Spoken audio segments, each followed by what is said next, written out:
Assalamualaikum dan salam sejahtera. Penuh gemalai menghibur puteri hamba Umay Persembah Diri. Terus bersama saya Mawahid dalam 15 minit MMTV edisi 19 Februari 2024. Kita ke berita utama. Pembicaraan kes pembunuhan Mila Sharmilah Samsusah atau Bella dipindahkan dan akan disebut semula di Mahkamah Tinggi Muar pada 11 Mac ini. Keputusan itu dibuat Magistrate Batu Pahat Suhaila Syafiuddin sementara menunggu laporan forensik selepas dicadangkan oleh peguam bela tertuduh Muhammad Haikal Mahfuz, 24 tahun, Syahril Anwar dan dipersetujui oleh Timbalan Pendakwa Raya Siti Khalijah Khalid. Mengikut pertuduhan, Muhammad Haikal didakwa mengikut Seksyen 302 Kanun Keseksaan kerana membunuh yang memperuntukkan hukuman mati jika disabitkan kesalahan di Mahkamah Tinggi. Terdahulu, bekas posmen itu didakwa membunuh Bella antara jam 11 malam 14 Disember hingga 5.30 pagi pada 15 Disember tahun lepas. Sementara itu, kehadiran beberapa ahli keluarga Bella ke mahkamah hari ini turut mencuri tumpuan apabila membawa sepanduk yang menuntut keadilan ke atas kematian ibu tunggal beranak dua itu. Polis mengesahkan sudah mengambil keterangan pepengaruh media sosial Didi Chronicle berhubung video yang didakwa mempersendakan keputusan Mahkamah Persekutuan yang membatalkan 16 kesalahan dalam Enakmen Kanun Jenayah Syariah 1 Kelantan 2019 baru-baru ini. Ketua Polis Negara Tan Sri Razarudin Husin berkata Didi Chronicle atau nama sebenarnya Didi Sulaiman Rai 43 tahun dipanggil ke Bukit Aman pada Khamis lalu untuk proses rakam keterangan. Siasatan berkait kes ini dijalankan mengikut Seksyen 504 Kanun Keseksaan, Seksyen 505 Kanun Keseksaan dan Seksyen 233 Akta Komunikasi dan Multimedia Malaysia 1998. Menurut beliau, kertas siasatan yang lengkap akan dirujuk kepada Ketua Unit Jenayah Am dan Ketenteraman Awam Kujaka Jabatan Peguam Negara Putrajaya esok. Dalam perkembangan sama, Razarudin berkata setakat pagi hari ini sebanyak 49 laporan polis diterima terhadap Didi Chronicle di seluruh negara dengan tertinggi dibuat di Johor dengan 12 laporan. Kementerian Kesihatan Malaysia KKM bersedia mempertimbangkan ruang khas merokok seperti yang dicadangkan pelbagai pihak khususnya di premis makanan atau di tempat-tempat awam lain. Menteri Kesihatan Datuk Seri Dr. Zulkifli Ahmad berkata pihak KKM mendengar semua cadangan dan akan memastikan penyelesaian terbaik boleh dimuktamadkan kelak. Menurut beliau, kementerian tidak terlalu rigid dengan sebarang peraturan yang diwujudkan dan akan mendengar cadangan atau keluhan semua pihak. Terdahulu dilaporkan KKM sedang mempertimbangkan untuk memperkenal kawasan khas merokok berhampiran premis makanan bagi memudahkan perokok dengan mengambil contoh ruang merokok seperti yang dilakukan di negara Singapura dan Jepun. Jabatan Imigresen Malaysia JIM kini dalam fasa kajian bagi memperkenalkan tempoh sah laku pasport antarabangsa Malaysia PMA sehingga 10 tahun berbanding 5 tahun ketika ini. Menteri Dalam Negeri Datuk Seri Saifuddin Nasution Ismail berkata kajian itu sedang dilaksanakan termasuk menyiapkan kertas dasar untuk dibawa ke Kabinet untuk mendapatkan kelulusan. Jelasnya kajian itu penting memandangkan beberapa negara ASEAN sudah mengamalkannya termasuk Thailand, Indonesia, Filipina dan Singapura. Ujarnya satu keputusan dasar akan dibuat mengenai pelanjutan tempoh sah laku pasport itu. Sebelum ini, Kesatuan Perkhidmatan Imigresen Semenanjung Malaysia mengesyorkan tempoh sah laku PMA ditambah daripada 5 kepada 10 tahun dengan kadar bayaran sewajarnya. Presidennya Ajit Singh Gurbakh Singh dilaporkan berkata lebih 100 negara di dunia sudah memperkenalkan pasport antarabangsa yang mana tempoh sah lakunya adalah 10 tahun. Utusan Malaysia dan Cosmo melancarkan satu lagi produk terbaru.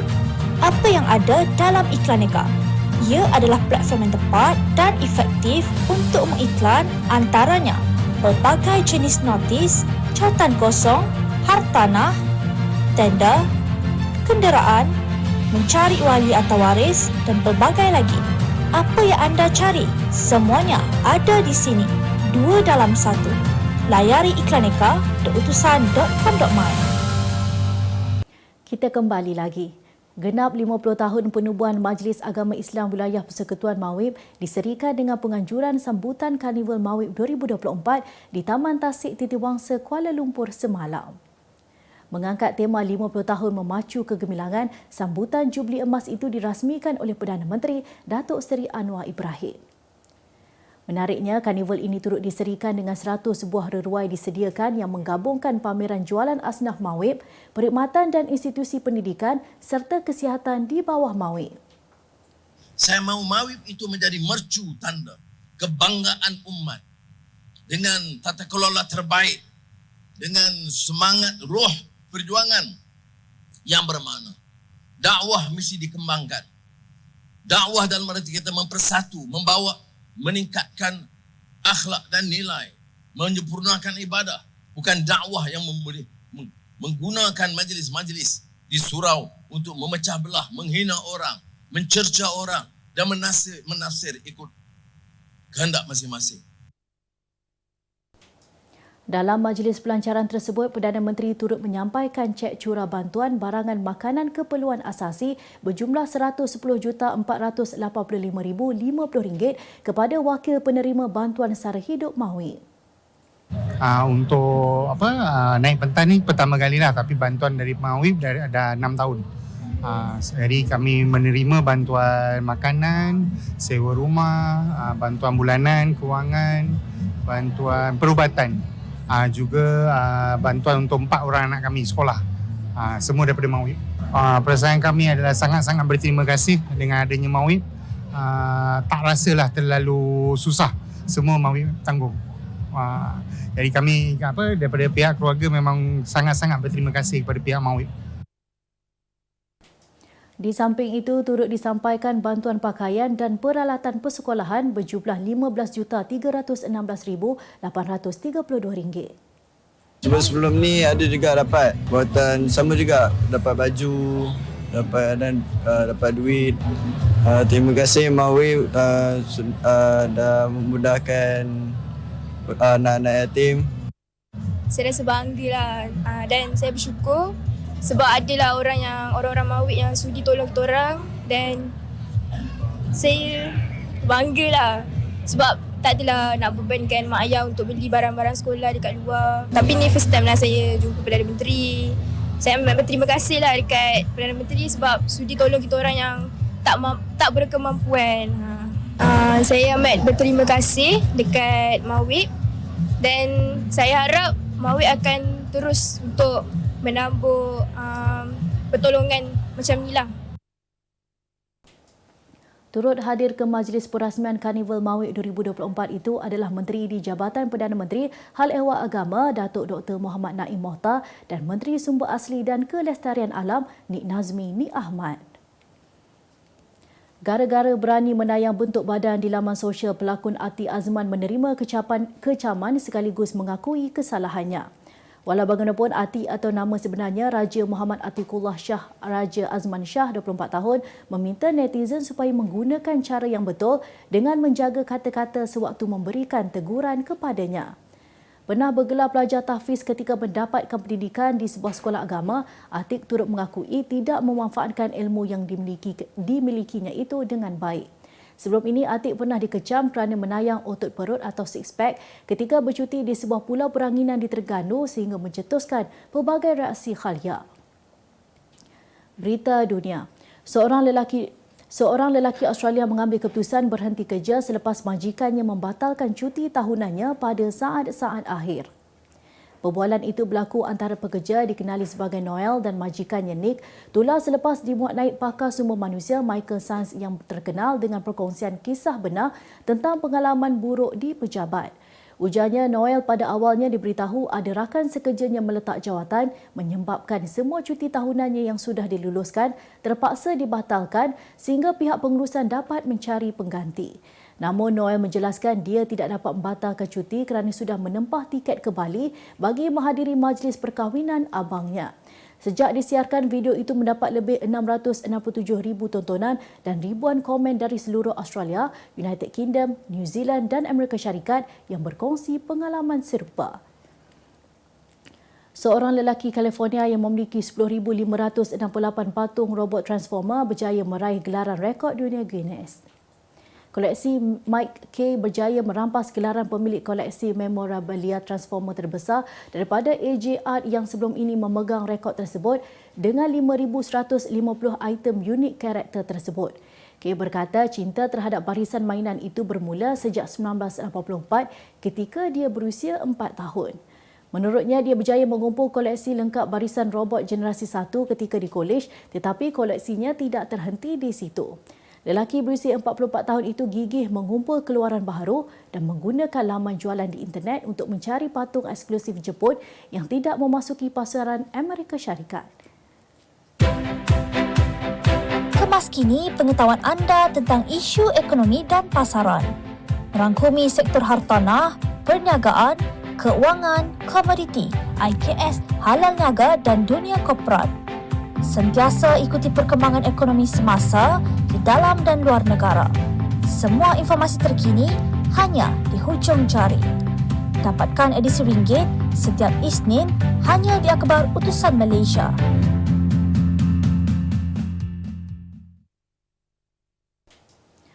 Berita ekonomi. Seramai 3.56 juta individu sudah membuat pendaftaran sistem pangkalan data utama padu di seluruh negara setakat pukul 11.59 malam tadi. Menerusi laman Facebook Padu Official, jumlah tersebut dikeluarkan berdasarkan sumber data pentadbiran yang telah dikemas kini. Dalam pada itu, melihat kepada data yang dikongsikan, 3 negeri iaitu Selangor, Sarawak dan Johor merekodkan jumlah pendaftaran tertinggi sejak sistem itu dilancarkan 2 Januari lepas dengan masing-masing melepasi 340,000 pendaftar. Sementara itu, pengguna boleh mengemas kini dan mengesahkan butiran peribadi untuk meningkatkan kecekapan perancangan dasar dan pengagihan sumber, terutama pengagihan subsidi dan bantuan kerajaan yang lebih bersasar kepada rakyat yang benar-benar layak. Sebanyak 97.78% daripada 361 syarikat produksi yang menggajikan pelakon kanak-kanak dan orang muda dalam filem serta drama tidak melakukan caruman kumpulan wang simpanan pekerja KWSP. Ketua Perangkawan Jabatan Perangkaan Malaysia DOSM, Datuk Seri Dr. Muhammad Uzi Mahidin berkata kajian pengajian pelakon kanak-kanak dan orang muda dalam filem dan drama juga menunjukkan hanya 2.22% syarikat produksi berbuat demikian. Menurutnya, sebanyak 73.13% syarikat produksi juga tidak mengetahui mengenai keperluan untuk mendapatkan lesen permit hiburan awam daripada Jabatan Tenaga Kerja Semenanjung Malaysia JTKSM. Tambahnya, sebanyak 52.91% syarikat produksi tidak pernah memohon lesen terbabit manakala 47.09% lagi tidak pasti. Berita sukan. Pemain Johor Darul Takzim JDT dijangka terus mendominasi skuad Harimau Malaya untuk mengharungi kempen kumpulan D kelayakan Piala Dunia 2026, Piala Asia 2027 bulan depan. Biarpun ada yang mendakwa kekuatan kewangan JDT membolehkan kelab itu merekrut pemain berkelas kebangsaan, namun pasukan lain perlu membantu dalam memberikan lebih banyak pilihan kepada pengendali kebangsaan Kim Pan-gon. Daripada senarai 26 pemain ke Piala Asia di Qatar baru-baru ini, separuh skuad kendalian Pan-gon hadir adalah daripada skuad Harimau Selatan. Bulan depan, Harimau Malaya akan meneruskan kelayakan Piala Dunia 2026, Piala Asia 2027 dan dijadualkan bertemu pasukan ke-80 dunia Oman pada 22 Mac ini. Hasrat skuad lelaki negara untuk mempertahankan gelaran kejohanan badminton berpasukan Asia BATC tidak kesampaian apabila tumpas 0-3 kepada skuad China pada aksi final di Pusat Konvensyen Setia City semalam. Malaysia yang menggunakan khidmat persorangan negara Leong Jun Hao sebagai pemain pertama menerima kekalahan selepas pemain ranking ke-38 dunia itu ditundukkan Wang Hong Yang 19-21 dan 17-21. Usaha pasangan juara dunia 2022 Aaron Chia dan So Woo Yi untuk memberi sinar harapan kepada kem badminton negara juga tidak menjadi apabila ditewaskan pada set penentuan yang berlangsung selama 66 minit. Persorangan negara Eugene Wee yang dipertaruhkan Malaysia selepas ketinggalan 0-2 juga menerima nasib sama apabila mudah ditewaskan menerusi permainan straight set 10-21 dan 14-21. Pada edisi 2 tahun lepas yang berlangsung di venue sama, skuad lelaki negara berjaya muncul juara buat pertama kali selepas mengatasi Indonesia 3-0 di pentas final. Sebagai penutup 15 minit MMTV hari ini, saksikan laporan cuaca esok Selasa 20 Februari 2024. Jangan lupa dapatkan Akhbar Utusan Malaysia dan Kosmo untuk berita-berita terkini dan menyeluruh. Sekian sahaja pada saya, Muawahid. Assalamualaikum dan jumpa lagi.